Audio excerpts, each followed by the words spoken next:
then tomorrow afternoon, 2:45 is the time. And I know you've been apologized to many times about the sound last night, and we apologize again, I'm sure. Now, it's always very sad for any broadcaster to think of a colleague going down the short and narrow road into obscurity and into nastiness. Our next guest is a broadcaster, an eminent broadcaster, or rather he was with the BBC. He did programs like Kaleidoscope, very important. He reported for ITN on the news at 10. He was on 24 Hours. He introduced the Today program on Radio 4, and he did a program called Between the Lines. But strangely enough, always he wanted to get into light entertainment, and they wouldn't let him. So he devised his own program, which got him into light entertainment, and it's called Quote Unquote. And arising out of that, he has now written half a dozen books made up of strange quotations that you overhear from people every day in the week, in cars and buses and trams and trains and in shops and so on. Just snatches of conversation. And he's written 3 books about graffiti, which we all come across in various places like ladies' toilets and gents' toilets, and well, the ladies come across them in ladies' toilets and we come across them and on walls and all that sort of thing. And these are sent into him, and they are vastly entertaining, and it shows the wit and wisdom of people who like to write on walls. Would you welcome, please, Mr. Nigel Rees?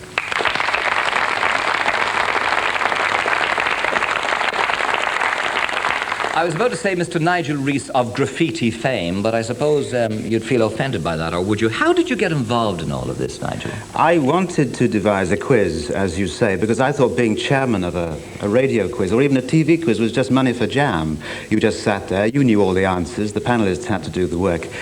But the BBC, you know about the BBC, they'd never actually asked me to be the chairman of a panel game. I'd been a panelist, but not a chairman. So I thought, well, perhaps if I make one up, they will have to ask me to be the chairman.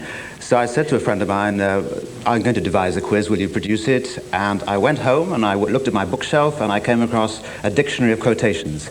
And I said, why don't we do a quiz about quotations? And he said, well, you want to call it quote unquote? And it went on from there. Originally it was just going to be a quiz about formal quotations, you know, bits of the Bible or Shakespeare or Kipling or Oscar Wilde or Bernard Shaw. But you very soon run out of those quotations. There are only about 12 which anybody knows. And how did the graffiti then come up? Well, we found that people started writing in. Our listeners started writing in saying, oh, you got that thing wrong. No, it wasn't Shaw, it was Oscar Wilde. And they also said, did you know this thing I saw on a wall the other day? And at first, my reaction was, graffiti, that's nothing to do with quotations at all. But then I thought, well, why not? Quotations are any form of reported speech or writing. So we started including graffiti, and it took off from there. And we got an awful lot of graffiti which we couldn't say on the BBC. Indeed, I'm not surprised, but a lot of it is in your books, I notice. So what are your favourite examples? Give me 3 fast favourite examples of graffiti. Disarm today, right? Big slogan, something's written underneath, dat arm tomorrow.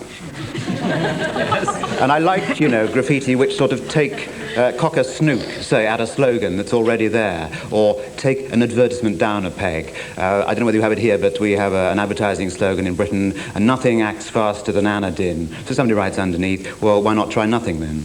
And it's this sort of, there's a spirit behind graffiti which runs through it, which I find rather nice. Though I have to say that there is graffiti and there is graffiti. I don't sort of like the stuff where people are just writing their name on the wall or a football slogan. I'm interested in graffiti which is either funny or which says something. Yes. The regular targets now, what would they be? Religion, of course, and... Yes. Am I allowed to tell you a few of those? Oh, yes. Religious graffiti. Yes. Oh, certainly. Well, there's one. There was a great big, again, taking down a slogan which is already there. Some religious person had written on a bridge, I think on the A1, the road in Britain, prepare to meet thy God. And somebody else written underneath, evening dress optional, which is rather nice.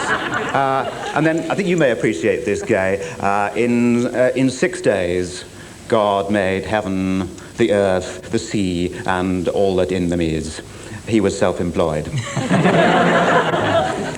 I wonder why, I was going through your book, and I wonder why people of a certain religious denomination keep on putting up that slogan, Jesus saves, because it seems to be a regular target, you know, it's that. I can't imagine when it began, but it's probably quite old. And this is, although I'm, you know, as you say, the graffiti man, and I sometimes worry about having this image of being a man who hangs around in lavatories wearing a Mac, this is only a part of my interest in quotations of the formal kind and quotations of the popular kind, graffiti, overheard remarks, that sort of thing. And I'm working on a book which will be out next year about slogans. advertising slogans, political slogans, I suppose religious slogans like Jesus saves or prepare to meet thy God, phrases which have got into the language. But it's a regular target, isn't it? I mean, there's a list of them here. Jesus saves, after which somebody wrote with the Woolwich.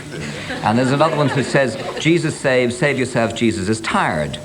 And there's one which says, Jesus saves, but Bremner scores on the rebound. That's getting a little bit old, that one. It'd be something like Georgie Best now, I imagine. Right. Or one in Liverpool, where I come from. You didn't know that I came from Liverpool, did you? No, and I disguised it quite well. But there, we're referring to a certain Liverpool football team, a religious poster. What will you do when Christ comes to Liverpool?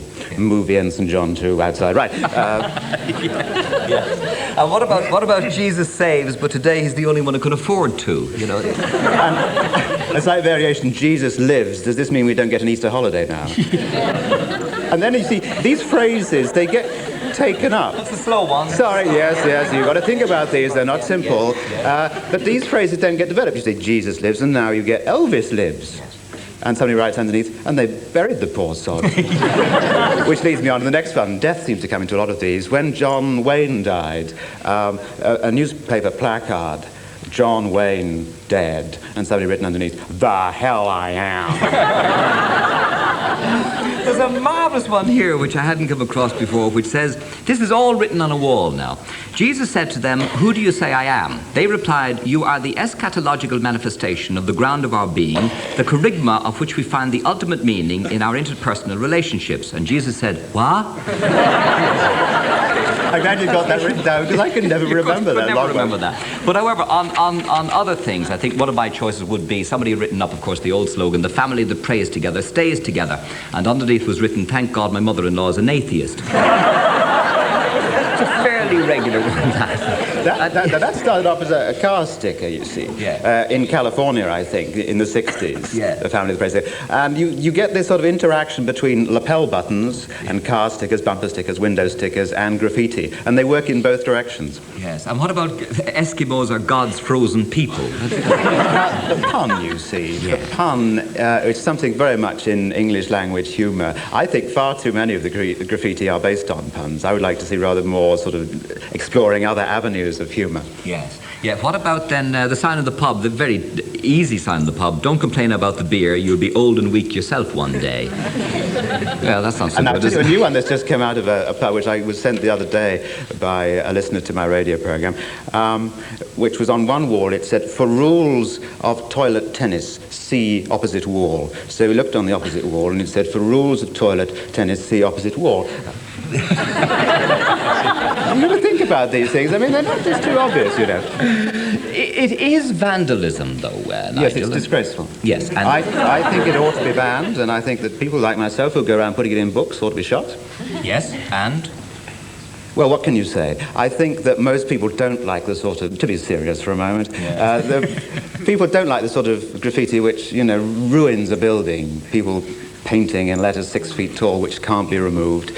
But I think that most people, and I may be making an assumption, but I think that most people would be prepared to put up with, you know, the penciled remark on the back of a lavatory wall. It may be very annoying for the pub landlord who has to redecorate it a bit more often than he might like to, but I think most of us would.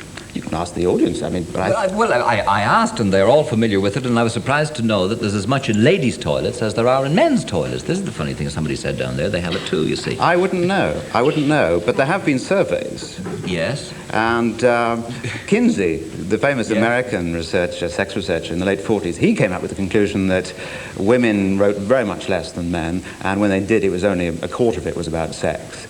But I would suspect that now women write as much as men, and they write almost more about sex because they don't write about the other things. They don't write about football or politics. Yeah. But are they funnier, women, in their graffiti? No. As far as I know. I mean, I haven't been in a ladies' lavatory for a while, but the reports that I get are that they are longer. Yes. And less funny. I think women tend to use the lavatory wall as a sort of vehicle for expressing their moans about faithless husbands or lovers or whatever. The feminists have sort of retreated into the closet, if you like, and have used it as a way of getting over feminist ideas. It's all a bit preachy, yes, a bit whereas preachy. men go for the jokes, the one-liners. Yes. There's one in King's Cross Station in London which says, "My heart aches and a drowsy numbness drains my senses as though of hemlock I had drunk." Signed, a British Rail tea victim. You know how that... Yeah, have you got one? You have one, sir? Yes. Have you ever come across phrases or slogans that you might have found, we say, offending to publish? And have you ever written on walls yourself, and if so, why? Have I discovered anything too offensive? Well, there were some. I've done 3 books now of graffiti. Graffiti Lives OK and Graffiti 2. And we had what we called the blacklist, which we only brought out at parties, and we were very reluctant to put between soft covers in paperback. And then when we came to do Graffiti 3 this year, we put them in. And people are, you know, think it's a bit raw. And in fact, Woolworths back home banned it. Woolworths? Woolworths banned it. Why? Because it was too heavy, was it? Yeah, a bit near the bone. Yes. So, what are the other targets that you find for graffiti? well, I just like things which are funny, really, and I think that funny graffiti are the things to go for. I'll give you a few examples. Simple dialogue between 2 people. It's marvellous to think that 2 people can go into one of these places where graffiti are written and sort of have a dialogue. In Liverpool, "I love Margaret Holmes," and then somebody else comes along and says and writes, "Good Lord, Watson, so do I." And you've got a... That's not Yeah, they didn't get a laugh, did it? Yeah, but I thought it was... That is not wonderfully funny. I saw that and I didn't think it was funny, you see. Oh, people don't die in Eastbourne, they just stand them at bus stops. A little bit better. Yeah. Feel superior, become a nun. That's funny? Yes, and one from Dublin, which was sent to me from a listener to my programme, who I'm afraid was listening from Dublin. "But for Venetian blinds, it would be curtains for all of us." Another pun. What about, yes, contraceptive machines, of course, are regularly scrawled upon, aren't they, with signals and signs and so on? They are indeed. There's a whole series which I might try and talk about tastefully. You know what they are, these contraceptive vending machines. There's one where there's the instructions written on it, and it says, "Insert 50 pence, wait for coin to fall, pull handle, pull out drawer, close drawer." And somebody's written on it, "If this is sex, it's very boring." Another one, it says, "Insert baby for refund." What about the other side of the contraceptive machines? "My dad says they don't work." Yeah? A bit slow, yes. Yeah. Oh, almost a round of applause. How about that? Yes, and the one on the back of the lorry during the agricultural fight in the EEC fight in England, it says, "If the French won't buy our lamb, we won't use their letters." Isn't it funny that we don't know who invented these in the first place? We laugh at them, but it's a completely anonymous form of, I won't say art, but of creation.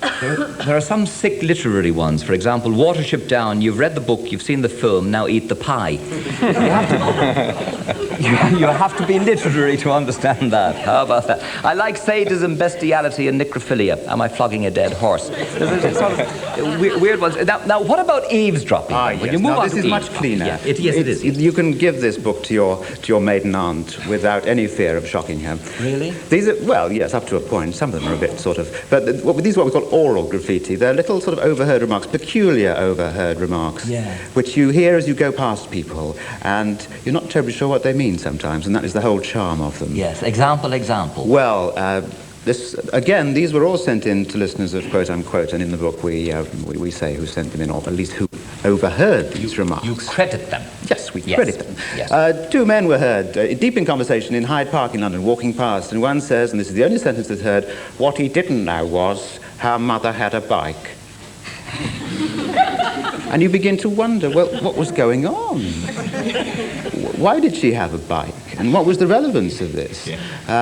So you get strange ones like that, which hang tantalizingly in the air. And then you just get very strange ones, like, "Brenda says these big toenails go off like revolvers." Which was reported to me from Market Harborough in Leicestershire.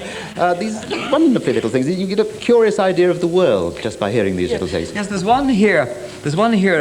Somebody overheard two girls talking in a bus, and a girl aged 16 said she told her parents she wanted to go on a fortnight's camping holiday with her boyfriend on his motorbike. And she was asked, what did she say? And she says, Mummy said it's all right as long as I take a crash helmet. Oh, well, I thought that was amusing. Yes, I suppose that's how you tell it, yes. Well, you try that. Traditional, some of the eavesdroppings, I found that somebody would write to me and they would say, my mother overheard this, before the war. And then the next day I'd get a letter from somebody else saying, my father always used to say that he once heard. There are some of these eavesdroppings which have become, part of popular folklore. And there's one which I've traced back, and this is one of the things I try and do on the serious side of what I do, is to try and trace phrases back to their source.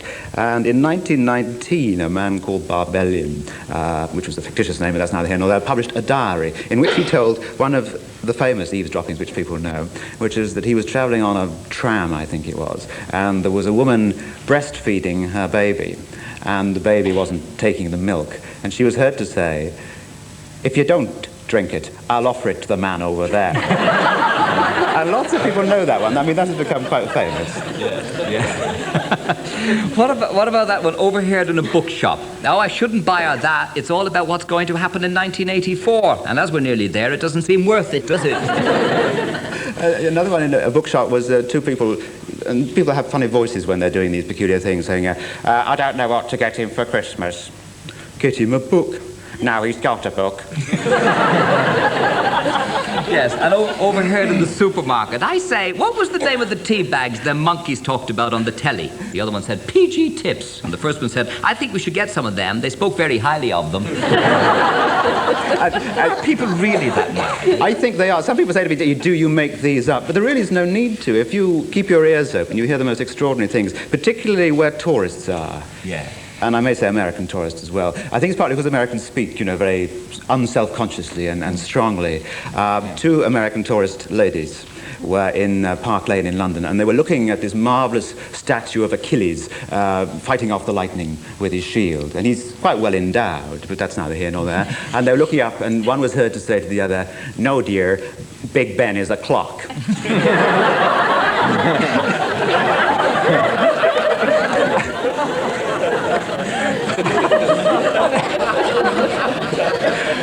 And two women were overheard talking in a bus. One said to the other, surely you must remember her. She ran off to London with a married man and took the piano with her. To know the rest of the story and the history. I think the nice thing about these things is you could sort of write a book on them or use them as the start of a short story. In a Dorset country lane, a couple were seen to be embracing, and the man was saying to the woman, can I see tomorrow? The woman said, well, no, I'm getting married in the morning, but I'll see you here in the afternoon. And you think, Thomas Hardy could write that, and a lot of writers do, go around with notebooks and jot things down and then work them into their books. Somebody has reported hearing this on a bus in Ireland, a woman saying to her young child, take your cap off, Patrick, so the wind can blow the dandruff from your hair. That's a rather endearing one, isn't it? Yeah. A lot of them have double meanings, of course, and to that extent, they relate in that way to graffiti. You just hear a stray remark like, of course he always takes his dog collar off first. Yeah. Yes, or when he does it, when I do it, I always catch my fingers in the floorboard, and but I won't go on with those because they're not getting very many laughs, but some of these...